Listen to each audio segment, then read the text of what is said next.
Good morning. Good morning. What's your name? I'm Sarah Nightingale and I'm from Preston.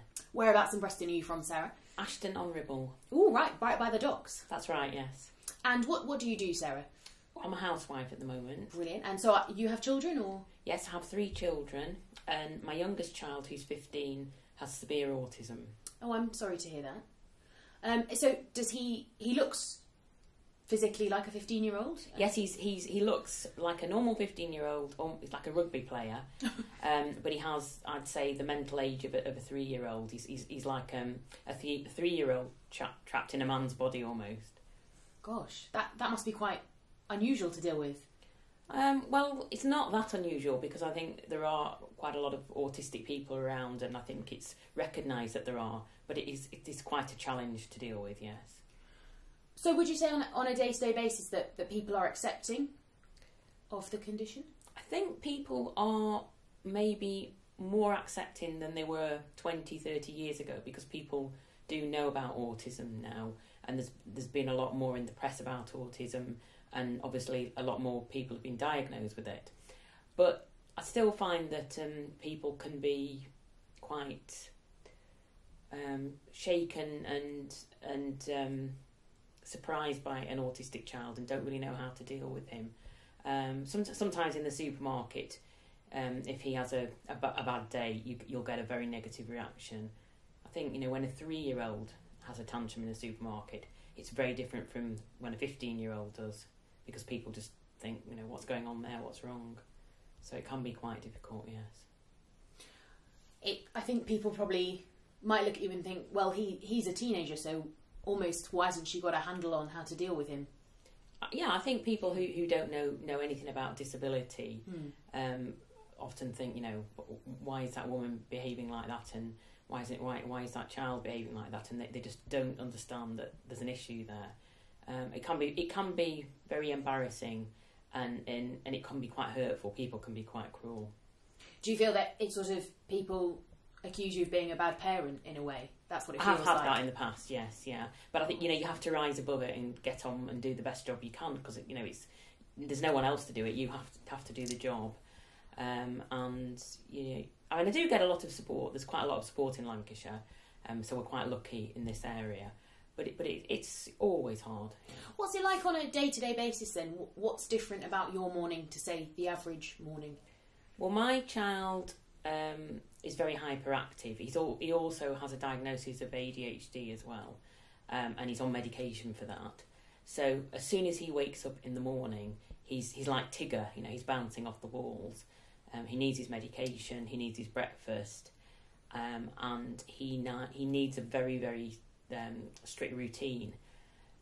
So once he's had his medication and that settles in after about an hour, he does calm down a bit. But the morning's always quite difficult, getting him dressed, because he gets easily distracted, and he wants to watch TV, and there's no time for that because he has to get ready for the school bus. So it's always quite a relief when I've got him on that bus and I can sit down and have a quiet coffee. You hear lots of jokes about autism, that autistic people and children obviously always want to wear the same outfit and eat exactly the same foods. Is that true? Are those rumours true? It's definitely true. He has certain clothes that he likes on Mondays, certain ones he likes on Tuesdays, and every day of the week. He has a limited amount of food that he will eat, and he's very, very keen on having the same thing on a Monday every week.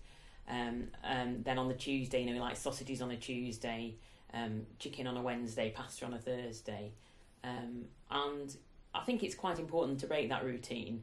But on the other hand, sticking to the routine makes life quite a lot easier. So what would happen, for example, if he didn't have his specific meal on a specific day? He'd get very stressed and anxious, and you can talk him round, and he will accept it. But he just likes to know exactly what's going on, exactly what he's going to have, and he hates the change in routine. So, for example, he does quite a few after-school activities. He does an art club, and he does a sports club, and if one of those is cancelled, he really finds that quite difficult, because that's what he does on a Wednesday. He does art, and if that's not on and he comes home early, that's quite stressful. Do you have a partner, Sarah? Do you have support at home? Or? Yeah, I have a husband who is very supportive, but he's out at work most of the time, and he actually travels quite a lot with his job, so he's not around that much, and so that's tricky.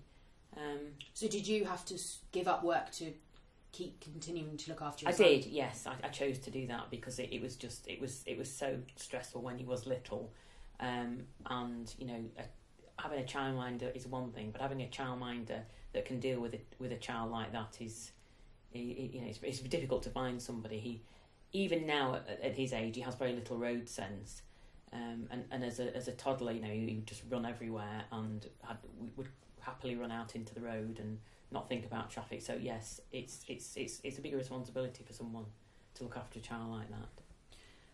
And obviously, in age terms, he's coming towards the end of his childhood. How do you feel about the future? I'm terrified, actually.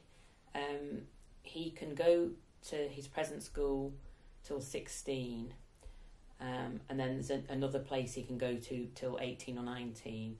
But after that, I just think, well, what's going to happen? Is he going to get a job? He can't really live with us forever because we're not going to be around forever. So, ideally, I'd like to get him into some sort of assisted living project, which I know there are. I haven't researched that yet, but it's a worry. And I've got 2 other kids, and I think it's a big responsibility for them to have a handicapped brother. So it's not ideal, but I do find that despite his difficulties, he does kind of hold the family together almost, because they're all quite supportive of him, and despite his challenges, we love him dearly, and he's very funny, and he provides a lot of entertainment for us. Lovely. Thank you so much for your time, Sarah. Oh, it's a pleasure. Thank you.